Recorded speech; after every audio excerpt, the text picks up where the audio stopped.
reactionary period following the Reconstruction period, when Africans were making some kind of progress, and then there was a reaction to that. That the 1970s might have also represented a reactionary kind of thing to what happened in the Civil Rights Act of 1965, for example, and all of those other advantages. And so by the 70s, you're saying that that this all started up again. That the war on drugs was a well-orchestrated plan to legitimize the continued incarceration of exploitation of people of color.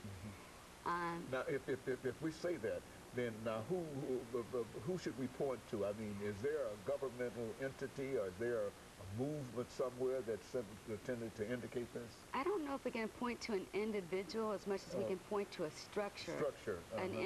It's institutionalized racism now, and I think that's what makes it more dangerous at this point, is because we're assuming that the justice system is colorblind.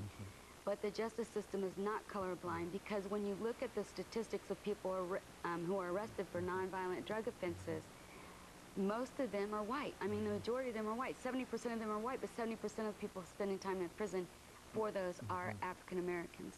So it's completely flip-flopped. And I think we need to let people know that this is happening. People need to be struggling for the removal of this system in the same way that they struggle for the removal of Jim Crow, or the removal of slavery, because the same results are happening.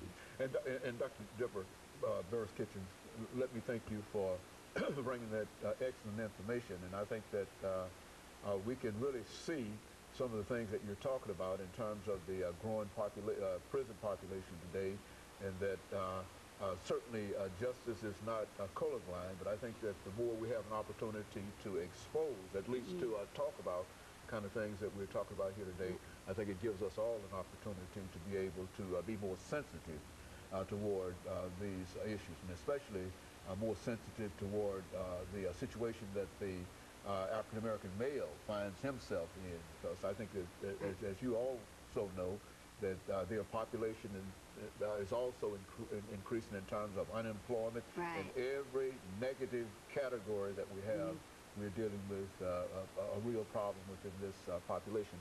And so I just want to thank you for bringing that information back and demonstrating that it just didn't start last week or last year or whatever, but this has been a constant and continuous pattern, you see. And so since I can't see the time, I do imagine that we have about 10 or 12 seconds to go, but I certainly appreciate you coming by and giving us that information. And of course, let me encourage our audience to tune in again next week for another informative edition of Comments. Thank you and good morning.